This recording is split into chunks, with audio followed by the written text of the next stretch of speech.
Good morning बच्चों। Good morning ma'am. तो आज आप लोग वैदिक काल में आगे बढ़ेंगे। कल आप लोगों ने पढ़ा कि आर्य जो है वो जो है माना जाता है कि विदेशी हैं और विदेशों से आए हुए हैं। और इनके बारे में आपने पढ़ा कि इनका क्षेत्र कहाँ पे था, कहाँ पे उन्होंने सबसे पहले जो है निवास किया था। तो मैंने कल आपको बताया था कि जो ऊपर का क्षेत्र है यानी कि जो सिंधु नदी है, आपको पता है कि जो सिंधु नदी है वो तिब्बत से मानसरोवर नामक झील से निकलती है और ये जम्मू कश्मीर होते हुए पाकिस्तान होते हुए ये अरब सागर में आकर के गिर जाती है। जो ये सिंधु नदी है इसमें कुछ नदियां जो है वो मिलती हैं आकर के। एग्जाम में क्वेश्चन बनता है कि सिंधु नदी में मिलने वाले बाएं तट से नदियों का नाम और दाएं तट पे मिलने वाली नदियों का नाम बताना है। तो यहाँ पे आप लोगों को पता होना चाहिए कि जो सिंधु नदी है इसमें दाएं तट से या पश्चिम की तरफ से 4 नदियां मिलती हैं। 2 अफगानिस्तान की हैं और 2 पाकिस्तान की हैं। जो अफगानिस्तान की नदी है उसका जो नाम है वो है क्रुमू और इसको कुर्रम भी कहते हैं, कुर्रम, या फिर इसको ऐसे भी कर सकते हैं। और जो दूसरा नदी है जो कि ये भी आता है अफगानिस्तान से, इसको कुबा या काबुल कहते हैं, काबुल। और जो तीसरी नदी है ये पाकिस्तान से आके मिलते हैं, इसका नाम गोमल है, गोमल, जिसको गोमती के नाम से जाना जाता है। और जो चौथी नदी है इसका नाम है सुवास,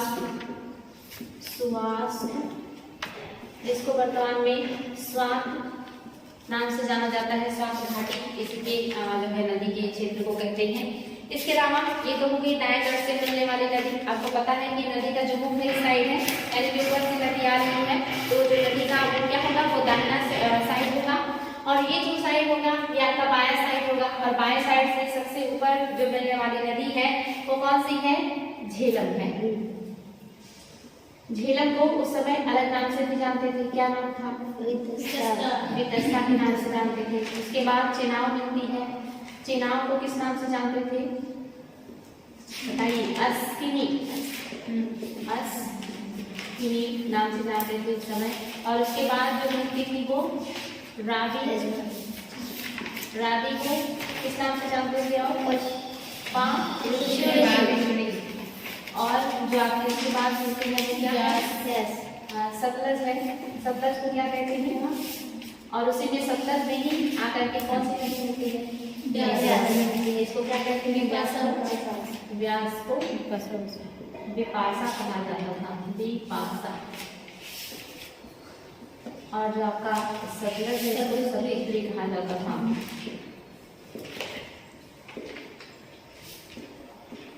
सतुद्री ये इम्पोर्टेंट इसलिए है कि एग्जाम में क्वेश्चन बनता है कि बाएं तरफ से कौन सी नदी मिलती है सिंधु नदी में और दाएं तरफ से कौन सी नदी सिंधु नदी में मिलती है। तो ये जो नदियां हैं ये दाहिने तरफ से आ रही हैं और इधर से जो नदियां हैं ये बाएं तरफ से जा रही हैं। ये पश्चिमी तट है और ये पूर्वी तट है। तो कुछ भी एग्जाम में पूछे तो आपको पता होना चाहिए। वैदिक काल में नदियों का नाम बहुत पूछता है तो आपको ये सारे नाम भी पता होना चाहिए कि वैदिक काल में इनको किस नाम से जाना जाता था और वर्तमान में नदियों को किस नाम से जाना जाता था। इसे सप्त सैंधव प्रदेश कहा जाता है। यहीं पे आर्यों ने सबसे पहले निवास किया था। सप्त सैंधव क्यों कहा जाता है, जो सिंधु नदी है इसकी 6 सहायक नदियां, फिलहाल तो इसकी 5 जो सहायक नदियां हैं ज्यादा इंपॉर्टेंट है।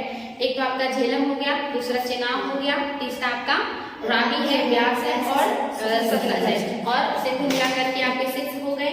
और जो यहाँ पे सरस्वती नदी पाई जाती थी जो भी वर्तमान में विलुप्त मानी जाती है, इसको मिला करके टोटल 7 नदियां हैं। और इन्हीं सप्त सैंधव प्रदेश में आर्यों का निवास माना जाता था, यानी यहीं पे सबसे पहले निवास किए थे।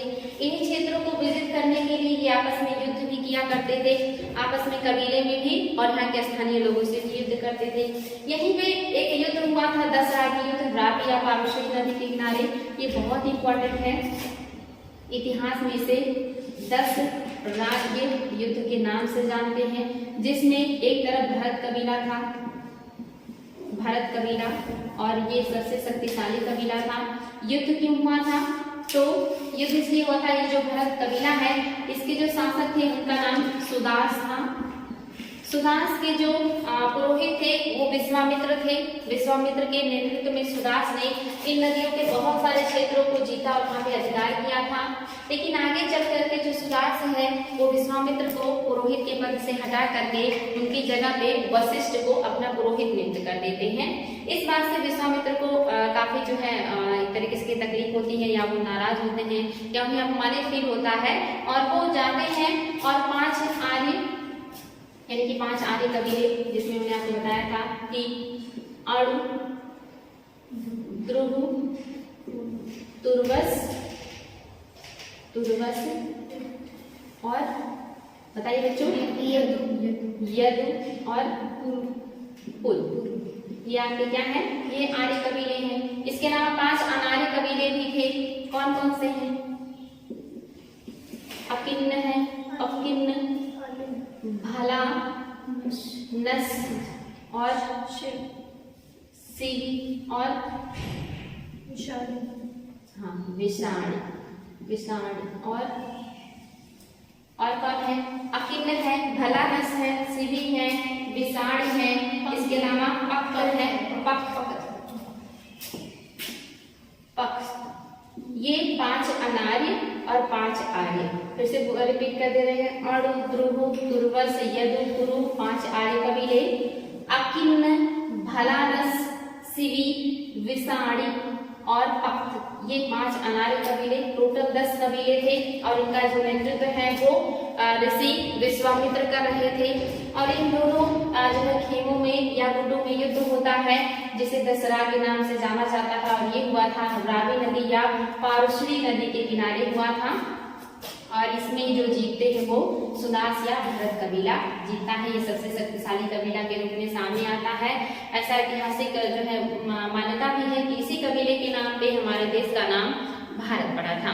ठीक है, तो ये यहाँ पे दसरा के युद्ध हुआ था। ये क्षेत्र है, ये ऋग वैदिक काल का एरिया है। उत्तर वैदिक काल में आप देखेंगे कि आज धीरे धीरे गंगा यमुना होते हुए गंडक नदी तक इनका विस्तार हो जाएगा। अभी ये जो क्षेत्र है इनको अलग अलग नाम से भी जानते हैं, इसको भी याद रखना है आप लोगों को, इम्पोर्टेंट है। इन क्षेत्रों को किस नाम से जानते हैं?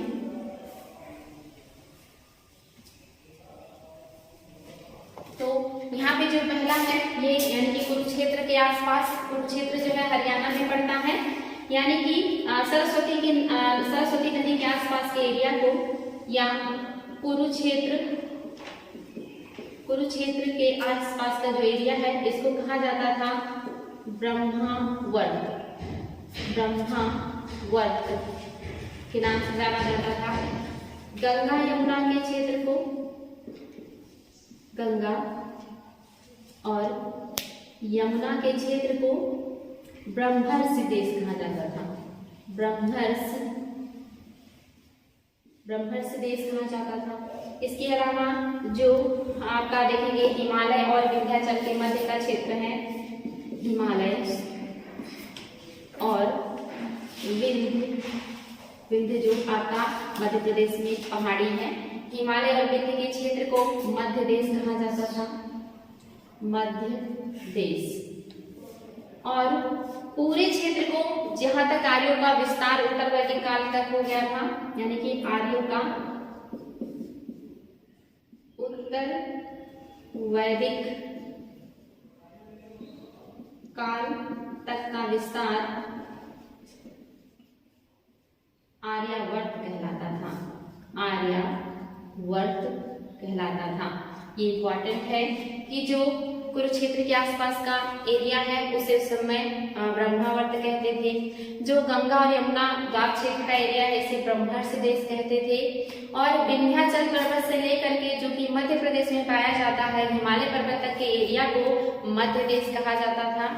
और ऋग वैदिक काल उत्तर वैदिक काल को मिला करके आर्यों का जहां तक विस्तार हो गया था उस पूरे क्षेत्र को आर्यावर्त कहा जाता था। तो ये वेरी वेरी इंपॉर्टेंट है, ये आप लोगों को याद होना चाहिए। ये तो हो गया आर्यों का क्षेत्र विस्तार। अब हम पढ़ेंगे आर्यों के प्रशासन के बारे में या शासन के बारे में। तो शासन की बात करें या सामाजिक स्थिति की बात करें तो कल काफी हद तक चीजें हो गई थी कि जो समाज था वो सत्तामूलक समाज था। जो समाज है वो 4 वर्णों में विभाजित है, लेकिन वर्ण जो है वो जन्म आधारित नहीं है बल्कि कर्म आधारित है, यानी कि कोई भी व्यक्ति अपने योग्यता के अकॉर्डिंग किसी भी वर्ण में जा सकता है। महिलाओं को जो है लगभग समान अधिकार प्राप्त है, लेकिन राजनीति में महिलाओं का बहुत ज्यादा योगदान होने का उल्लेख जो है नहीं मिलता है। लेकिन जो एक तरीके से कहेंगे समाज में ऐसी कोई बुराई या कुरीति नहीं है जो महिलाओं के लिए नुकसानदेह हो। इस समय आप देखेंगे कि विधवा विवाह भी होता है और महिलाओं के लिए नियोग प्रथा जैसी चीजों का भी उल्लेख मिलता है। नियोग प्रथा क्या है? नियोग प्रथा इम्पोर्टेंट है।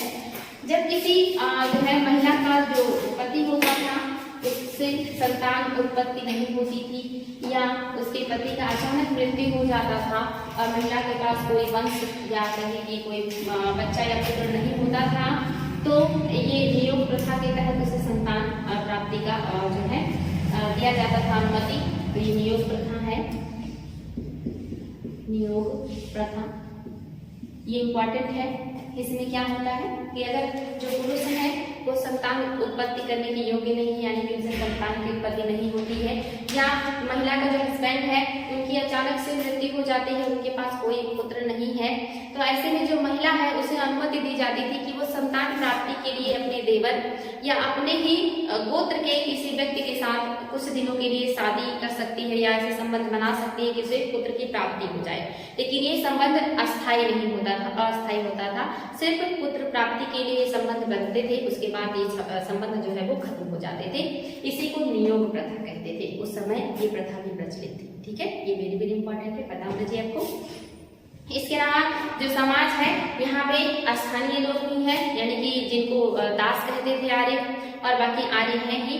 इसके अलावा राजनीतिक स्थिति मैंने आपको कल काफी हद तक बताया कि राजनीतिक स्थिति बहुत ज्यादा मतलब अभी एक तरीके से कहेंगे दृष्टिगोचर नहीं होती है, क्योंकि जो राजा है वो बहुत ज्यादा महत्वपूर्ण अभी स्थिति में नहीं है। वो सिर्फ कबीले की सुरक्षा करता है और युद्ध में कबीले का नेतृत्व करता है। राजा का जो वंश परंपरा आधारित नहीं है शासन, यानी कि जनता ही राजा को चुनती है। लोकतंत्रात्मक व्यवस्था है यहाँ पे। जनता जो है स्वेच्छा से राजा को जो भी उपहार स्वरूप दे देती है, राजा उसे को एक्सेप्ट कर लेता है, जिसको बलि कहते हैं। कोई भी ऐसा टैक्स अभी लोगों के ऊपर रोकित नहीं है, क्योंकि जो जीवन है वो अस्थायी है, या कहिए कि जो है खाना बदोश जैसी जिंदगी है, लोग घूमते रहते हैं। सबसे महत्वपूर्ण जो जीव है वो यहाँ पे पशु गाय मानी गई है। गाय को यहाँ पे अघन्या कहा गया है। ऋग्वेद में गाय को अघन्या कहा गया है। अघन्या का मतलब होता है ना मारने योग्य। ज्यादातर जो युद्ध होते हैं वो गाय के लिए होते हैं या चारागाहों के लिए होते हैं, और कभी कभी जौ जैसे उत्पादन करने वाले जमीन के लिए भी होते हैं, जहाँ बहुत कम समय में जौ उत्पादित हो जाता है, जो कि आर्यों का पसंदीदा एक तरीके से कहिए कि भोज्य पदार्थ था। ये तो है राजनीतिक। लेकिन जो राजनीति में जो राजा है उसके ऊपर 3 संस्थाओं का एक तरीके से कहिए कि आधिपत्य होता था या नियंत्रण होता था। वो संस्थाएं क्या थी? तो पहला है सभा। सभा जो है इसमें वरिष्ठ लोग होते थे या समाज के बुजुर्ग लोग होते थे। सभा में वरिष्ठ नागरिक होते थे समाज के, और उन्हें सभ्य कहा जाता था। सभ्य कहा जाता था। जो सभा के सदस्य होते थे वरिष्ठ लोग हुआ करते थे। दूसरा जो है वो समिति है। समिति ये आम लोगों का होता था, और ये लोग राजा को चुनते थे। ये आम लोगों का जो है सदस्य इसमें होते थे, और इसके सदस्यों को, इसके अध्यक्ष को ईशान कहा जाता था। ईशान वेरी वेरी इंपॉर्टेंट। समिति के अध्यक्ष को ईशान कहा जाता था। ये आम लोगों की संस्था थी जो राजा का चुनाव करते थे। सभा जो है ये वरिष्ठ लोगों का जो है एक तरीके से संगठन है, जिनको सभ्य कहा जाता था। अगर वर्तमान की तुलना करें तो राज्यसभा जैसे सभा होता था और लोकसभा जैसे समिति होती थी। ठीक है, वर्तमान के हिसाब से ये कंपेयर कर सकते हैं आप। इसके अलावा एक और संस्था थी जिसका नाम विदथ था। विदथ ये सबसे पुरानी संस्था मानी जाती है।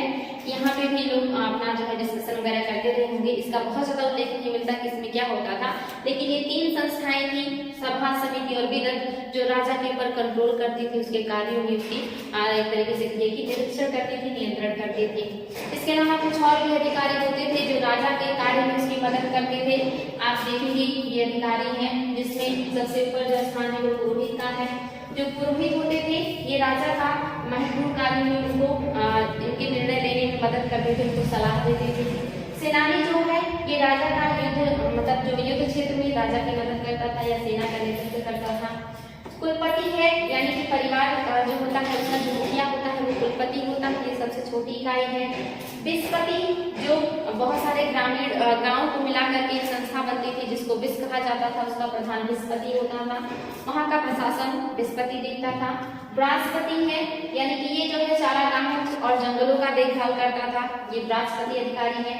ग्रामीण है जो ग्राम स्तर का प्रशासन देखता है और राजा को वहां से वहां की चीजों के बारे में खबर देता है। स्पर्श मीन्स होता है गुप्तचर, जो सबके जो है आसपास हुआ करते थे और ये राजा को गुप्त सूचनाएं दिया करते थे। दूत राजा का जो संदेश है वो एक राज्य से दूसरे राज्य या एक कबीले से दूसरे कबीले ले जाने का काम करता था। और पुरुष जो है ये किले की सुरक्षा करने वाला अधिकारी होता था, ये किले की सुरक्षा करता था। तो ये महत्वपूर्ण अधिकारी हैं जो राजा का उनके प्रशासन में मदद किया करते थे। सबसे जो छोटी इकाई थी वो कुल होता था। कुल इसका जो मेन मुखिया होता था उसे कुलक कहते थे, कुलक। दूसरी जो इकाई होती थी वो ग्राम होता था और ग्राम का जो मुखिया होता था वो ग्रामीणी कहलाता था, ग्रामीणी। ग्राम का जो उल्लेख है ऋग्वेद में 13 बार है। इसके ऊपर जो आता था वो विस आता था, विस। और इसका जो मुखिया होता था वो विस्पति कहलाता था, विस्पति। और इसका जो उल्लेख है 175 बार है ऋग्वेद में। इसके ऊपर आता था जन, जिसका मुखिया जो है जनस्य गोपा या राजन या गोपति। गोपति मीन्स होता है गायों का स्वामी, गायों का स्वामी यानी कि सारी गायों का जो स्वामी है वो गोपति है, वो राजन है, वो जनस्य गोपा है यानी कि सारे जन का जो मालिक है जनस्य गोपा, उसको राजन भी कहते थे, उसको गोपति भी कहते थे। क्योंकि गाय की संपत्ति मानी जाती थी, जिसके पास जितना ज्यादा गाय होता था वो उतना ज्यादा सम्मान प्राप्त करता था, उतना ज्यादा अमीर समझा जाता था समाज में। इसीलिए राजा को गोपति भी कहा गया है यानी कि गायों का स्वामी कहा गया है। तो ये जो है उस समय का प्रशासन है, ये सबसे छोटी इकाई है। और अगर ऐसे तो हम ग्रामीण स्तर को छोटी इकाई के रूप में लेते हैं, लेकिन यहाँ पे बहुत सारे लोगों से मिलकर के कुल यानी कि परिवार का निर्माण होता है। बहुत सारे परिवारों से मिलकर के ग्राम का निर्माण होता है, बहुत सारे गांव से मिलकर के विश्व का निर्माण होता है, और बहुत सारे विश्व को मिलाकर के जन का निर्माण होता है। ये ऋग्वैदिक काल का स्ट्रक्चर है। उत्तर वैदिक काल में यही जो जन है ये जनपद बन जाएगा और उसके बाद में यही जनपद महाजनपद बन जाएगा। तो ये आपका प्रशासन है, वहाँ का राजनीति है, सामाजिक स्थिति आपने जान ली। आर्थिक स्थिति में बात करें तो जो समाज है वहाँ का, वहाँ पे आर्थिक स्थिति को लेकर के बहुत ज्यादा जो है एक तरीके से कहिए कि होड़ नहीं है या संपत्ति अर्जित करने का बहुत ज्यादा प्रचलन नहीं है। जो राजा है वो जमीन के लिए, इन सारी चीजों के लिए युद्ध नहीं करते हैं। बहुत ही जो है नॉर्मल सा समाज है, बस कबीले का स्वामी है राजा, जो कबीले की सुरक्षा करता है और युद्ध में नेतृत्व करता है। लोग अपनी स्वेच्छा से इसको बदल भी सकते हैं। लेकिन यहाँ पे एक पड़ी वर्ड आपको मिलेगा, पड़ी, जो उसमें व्यापार का काम करता था। पड़ी वेरी वेरी इंपॉर्टेंट। पड़ी जो है ये व्यापारी हुआ करता था, व्यापार का काम करता था और ये काफी अमीर होते थे, लेकिन ऐसा माना जाता है कि ये कंजूस या मितव्ययी होते थे। मितव्ययी कह सकते हैं या कंजूस हुआ करते थे। और ये आर्यों के सबसे बड़े दुश्मन माने जाते हैं। आर्य इनको अपना सबसे बड़ा शत्रु मानते थे, क्योंकि ऐसा माना जाता है कि आर्यों के पशुओं को चुराते थे। ये आर्यों के पशुओं को चुराया करते थे, इसीलिए आर्य इनको बिल्कुल पसंद नहीं करते और ये आर्यों के शत्रु माने जाते हैं। यही सामने आता है कि आर्यों के पशु को कौन चुराया करते थे, तो पड़ी चुराते थे। और ये अमीर हुआ करते थे और अमीर व्यापारी हुआ करते थे, लेकिन बहुत कंजूस होते थे। तो ये व्यापार में इन्हीं का अधिकार होता था। इसके अलावा ये सूद पे पैसे भी देते थे, सूद पे पैसा देते थे। और ये जो पैसा देते थे ये वेंकनाट कहलाते थे। वेंकनाट जो ये पेशा अपनाता था सूद पे पैसा देने का, वो वेंकनाट कहलाता था। ये भी वैदिक काल में है और उत्तर वैदिक काल में यही वेंकनाट कुसीदिन कहलाने लगेगा। ठीक है, उत्तर वैदिक काल में ये वेंकनाट कुसीदिन हो जाएगा। कुसीदिन इंपॉर्टेंट है, एग्जाम में पूछता है कि वैदिक काल में सूद पे पैसा देने वाले व्यक्ति को क्या कहते थे, तो व्यंकनाट। अगर उत्तर वैदिक सामने आ गया, जुड़ गया इसमें, ये कौन देता था? तो कुशीरीस, ये सूद पे पैसे देते थे। हालांकि इस पैसे को जो है एक तरीके से कहेंगे पुरोहित वर्ग अच्छा नहीं मानता था, यानी कि वर्ण व्यवस्था में ये काम अच्छा नहीं माना जाता था। इसीलिए जो व्यापारी वर्ग है ये बड़े पैमाने पे जैन धर्म और बौद्ध धर्म को अपना लेते हैं। क्योंकि जैन धर्म और बौद्ध धर्म में अहिंसा की बातें करते हैं, तो वहाँ पे जो व्यापारी है वो जो कि ऐसे ही सामान का आयात निर्यात करेंगे, खरीद फरोख्त करते हैं, तो इनका हिंसा में कोई एक तरीके से कहिए कि योगदान नहीं होता। तो किसानों से ज्यादा व्यापारियों ने जैन धर्म और बौद्ध धर्म को अपनाया था, और वहाँ पे सूद पे पैसे को लेने देने को अच्छा माना गया है, क्योंकि इससे व्यापार बढ़ता है, निवेश बढ़ता है। लेकिन ऋग्वैदिक काल में इसको अच्छा नहीं माना गया है, यानी कि सूद पे पैसा देने लेने वाले लोगों को अच्छी दृष्टि से नहीं देखा जाता था, इसको निकृष्ट कोटि का काम माना जाता था। लेकिन ये कार्य उस समय के ये अमीर व्यापारी किया करते थे, जिनको व्यंकनाट और कुशीरीस कहा जाता था। ठीक है, ये आपका हो गया सामाजिक और आर्थिक स्थिति, और जिसमें आर्थिक स्थिति की आप देखोगे कि उस समय का अच्छा ही है। और इसके अलावा आप देखोगे आर्यों के निवास को लेकर के भी डिस्प्यूट रहता है कि जो आर्य है वो कहाँ से आए हैं, और एग्जाम में एक क्वेश्चन भी बनता है कि जो आर्य है वो कहाँ से आए हैं, या आर्यों का मूल निवास स्थान क्या था। तो अभी तो मैंने आपको बताया ही है कि मतलब ये रियल माने जा रहे हैं, लेकिन जो कि सिलेबस में नहीं है तो अभी हमें आपको यही सब पढ़ना है कि आर्य का जो निवास स्थान है। तो मैक्स मूलर का मानना है कि जो आर्य है वो मध्य एशिया के निवासी हैं, जो कि ज्यादा अभी तक जो मान्यता है ज्यादातर लोग इसी को मानते हैं कि मध्य एशिया के निवासी थे। दयानंद सरस्वती के अकॉर्डिंग जो आर्य हैं वो तिब्बत से आए थे या तिब्बत के निवासी थे, ये भी इम्पोर्टेंट है, ये कूट में भी आता है और इंडिविजुअल वन लाइनर में भी क्वेश्चन आते हैं छोटे एग्जाम्स में। ये है बैंडेनस्टीन, इनका कहना है कि जो आर्य है वो दक्षिणी रूस से आए हैं। इसके अलावा पंडित गंगानाथ झा का कहना है कि जो आर्य थे वो ब्रह्मर्ष देश के निवासी थे।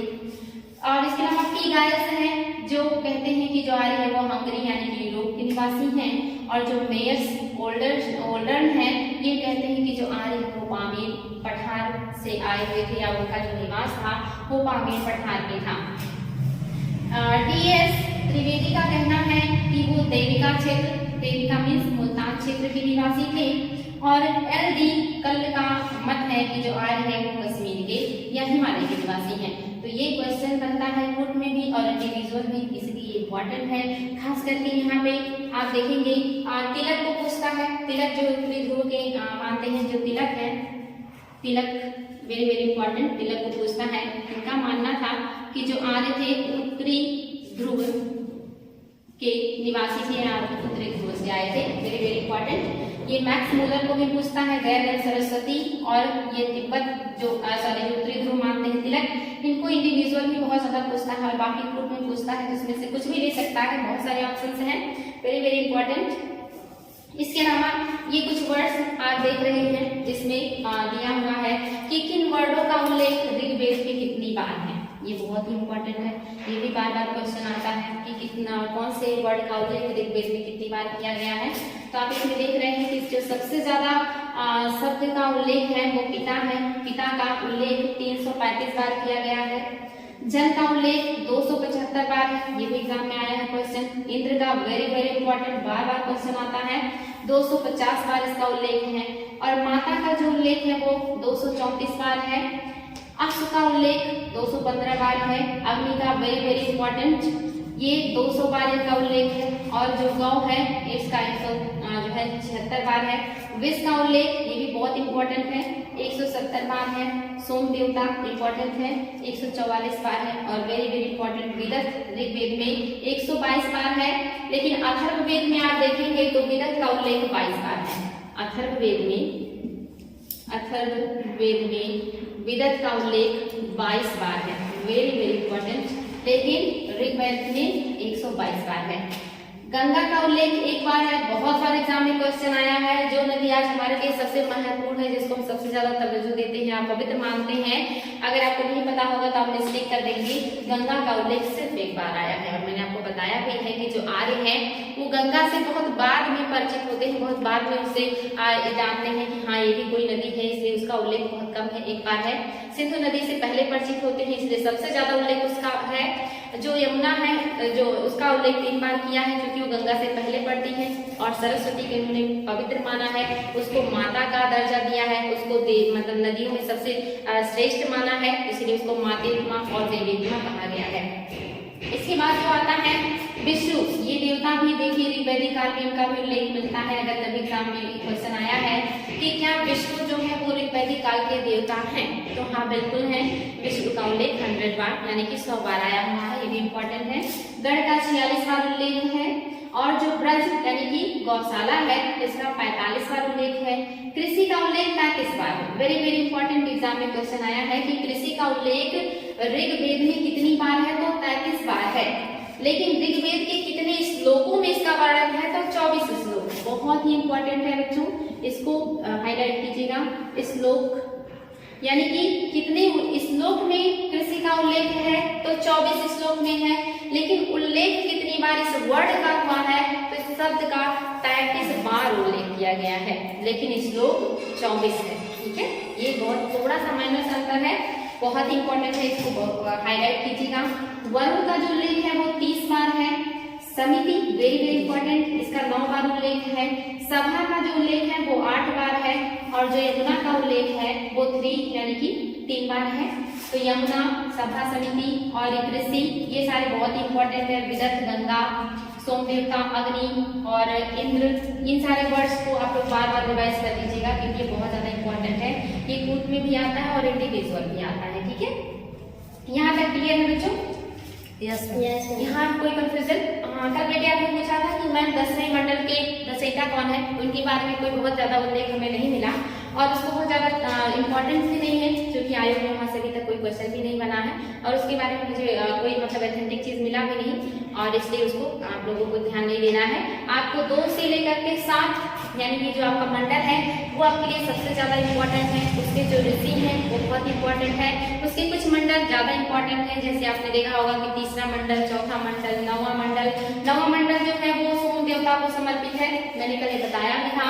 सोम क्या है, तो ये जो सोम है एक पौधा है, और ये जो पौधा है ये हिमालय की एक चोटी है, उसका नाम है मुंजवंत। मुंजवंत ये चोटी का नाम है, और यहाँ पे मिलता है सोम नामक पौधा। सोम पौधा, मुंजवंत पर्वत मतलब जो हिमालय की चोटी है मुंजवंत, हिमालय की बहुत सारी चोटियां हैं उसमें से एक है मुंजवंत, उस पे मिलता है सोम नामक पौधा। और इस पौधे से आज जो है वो बनाते हैं एक पेय पदार्थ, जो कि नशीला पेय पदार्थ है। यज्ञ, हवन आदि के अनुष्ठान के समय जो आते हैं ये जो लोग हैं उस समय के, वो ये सोम पौधे से पेय पदार्थ बनाते हैं, जिसे सोमरस कहा जाता है। और उस समय जो लोग थे इस सोमरस का पान किया करते थे। तो ये बहुत इंपॉर्टेंट है। जो 9वां मंडल है ये सोम देवता को ही समर्पित है, और ये जो पेय पदार्थ के देवता है। ठीक है, इसके अलावा इस समय के जो सबसे महत्वपूर्ण देवता है वो इंद्र है। इंद्र को पुरंदर भी कहा जाता है। इनको पुरंदर मीन्स होता है किले को तोड़ने वाला। ये सबसे ज्यादा इनको हाईलाइट कीजिएगा, बहुत ज्यादा एग्जाम में पूछता है। ये वर्षा के देवता भी कहलाते हैं। दूसरे जो हैं वो आप देखेंगे अग्नि है। दूसरे नंबर पे जो स्थान दिया जाता है देवताओं में वो अग्नि को दिया जाता है। इनको 200 श्लोक समर्पित हैं, और इनको मध्यस्थता का देवता कहा जाता है। Very very important. जो इंद्र है इनको वर्षा का देवता कहा जाता है, या किलों को तोड़ने वाला कहा जाता है। इंद्र वर्षा के देवता, वर्षा के देवता। और जो अग्नि है इनको 200 आप देख रहे हैं सूत्र समर्पित है, और इनको मध्यस्थता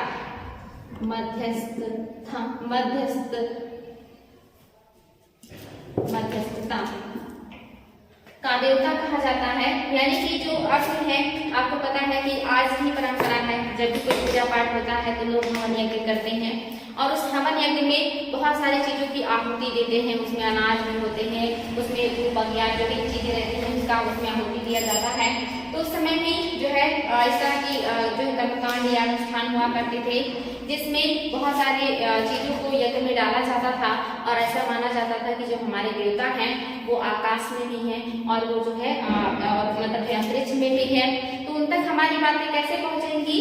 तो मध्यस्थता का काम जो है वो अग्नि देवता करते थे, उसको अग्नि में डाल दिया जाता था और उनसे प्रार्थना किया जाता था कि आप इसे उस देवता तक पहुंचा दीजिए और हमारी जो प्रार्थना है उनको ये चीज उन तक पहुंचा दीजिए। तो इसीलिए इसको मध्यस्थता का देवता इनको कहा गया है। आप देखते होंगे मंत्र भी पढ़ा जाता है, तो जब किसी देवता का नाम लेकर के उसको स्वाहा करके डाला जाता है, यानी कि ये उस देवता के नाम पे होती है। फिर जो दूसरा मंत्र होगा वो दूसरे देवता का नाम लेकर के फिर से लोग उसको डालते हैं। तो इससे पता चलता है कि ये जिन देवताओं का हम नाम लेकर के अग्नि में डाल रहे हैं, अग्नि उनको उन तक पहुंचा देंगे। तो माना जाता है कि मानव और भगवान के मध्य या ईश्वर के मध्य जो मध्यस्थता का काम करते थे वो अग्नि करते थे। एग्जाम में आया है कि कौन सा देवता था जो इंसान और ईश्वर के मध्य मध्यस्थता का वर्क करते थे? तो अग्नि थे। और एक दूसरे नंबर के सबसे महत्वपूर्ण देवता है। देखिए सबसे महत्वपूर्ण कहेंगे तो एक फर्स्ट पे इंद्र आ जाएंगे, पुरंदर आ जाएंगे, वर्षा के देवता आ जाएंगे। इसके अलावा वरुण भी है। वरुण को ऋतस्य गोपा कहा जाता था। वरुण, इनको ऋतस्य गोपा, ऋतस्य गोपा। ऋतस्य गोपा मीन्स होता है कि आचरण को शुद्ध करने वाला, लोगों को सही विधि विधान सिखाने वाला, जो लोगों के आचरण को अच्छा करे वो कौन है? वरुण है। और इनको ऋतस्य गोपा नाम दिया गया था। इसके अलावा पूषण भी है, काफी इंपॉर्टेंट है। पूषण ये पशुओं के देवता हैं। वेरी वेरी इंपॉर्टेंट एग्जाम में आया है कि ऋग्वैदिक काल में पूषण किसके देवता हैं? तो पशुओं के देवता हैं।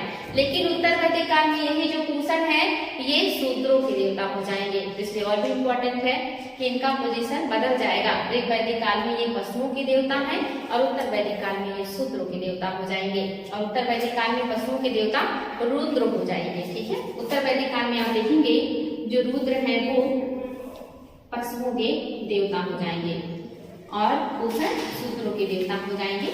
इसके अलावा बहुत सारी देवियों का भी उल्लेख है यहाँ पे, उषा, अदिति और ऐसे बहुत सारी देवियां हैं। पृथ्वी जिनका उल्लेख किया गया है ऋग्वैदिक काल में, यानी कि देवताओं के साथ देवियों का भी उल्लेख है। देवताओं को 3 श्रेणी में बांटा गया है, अंतरिक्ष के देवता, आकाश के देवता, पृथ्वी के देवता। ये सारी चीजें भी हैं। अभी आगे धीरे धीरे एक एक करके आप लोगों को बताते रहेंगे। यहाँ तक अगर आप सबको कोई प्रॉब्लम है तो आप लोग क्वेश्चन कर सकते हैं और बाकी जो चीजें बची हैं उसको आप लोगों को उसके बारे में कल बताएंगे। यहाँ तक कोई प्रॉब्लम है बच्चों? नो? कोई क्वेश्चन? सारी चीज समझ में आ रही है? ठीक है, फिर कल मिलते हैं। ओके बच्चों, गुड लक।